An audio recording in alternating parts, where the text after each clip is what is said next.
संसद में जब गूंजा जातिगत जनगणना का मामला, जब अनुराग ठाकुर ने पूछा राहुल गांधी की जात, तो मानो सियासी जलजला सा आ गया। गुस्से से तमतमाए अखिलेश संसद में ही बाहीं खींचे, राहुल गांधी के लिए उतर पड़े, जमकर बरसे तो संसद के बाहर भी इसकी धमक सुनाई दी। बयानों की बारिश ऐसी हो गई।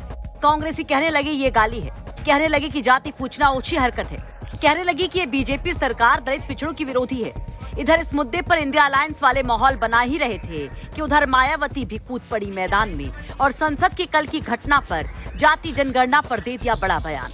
बसपा सुप्रीमो किसी को नहीं छोड़ती।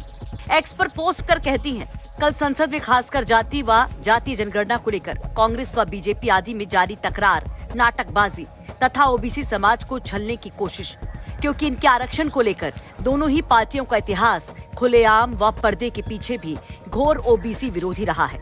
इन पर विश्वास करना ठीक नहीं। बीएसपी के प्रयासों से यहाँ लागू हुई ओबीसी आरक्षण की तरह ही राष्ट्रीय जाति जनगणना जनहित का एक खास राष्ट्रीय मुद्दा, जिसके प्रति केंद्र को गंभीर होना जरूरी। देश के विकास में करोड़ों गरीबों, पिछड़ों व बहुजनों का भी हक, जिसकी पूर्ति में जातीय जनगणना की अहम भूमिका।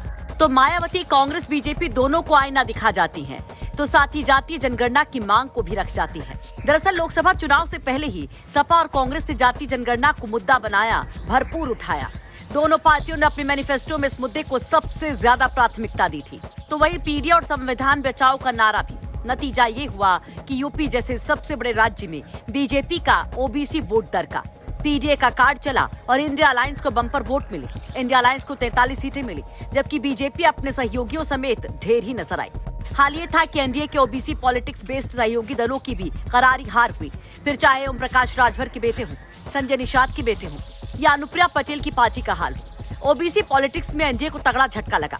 अब इंडिया ब्लॉक इसी पीडीए जाति जनगणना की धार को और पैना करना चाहती है, किसी भी सूरत में से कुंद नहीं पड़ने देना चाहती है।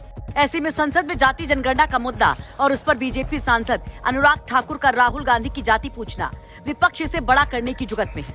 राहुल गांधी ने संसद में ऐलान भी किया कि हर हाल में जाति जनगणना करवा कर रहेंगे। इन सब के बीच एक बार फिर से हाथी को दौड़ाने की कोशिश में जुटी बहन जी ने भी कांग्रेस बीजेपी के इतिहास को याद दिलाना शुरू कर दिया है।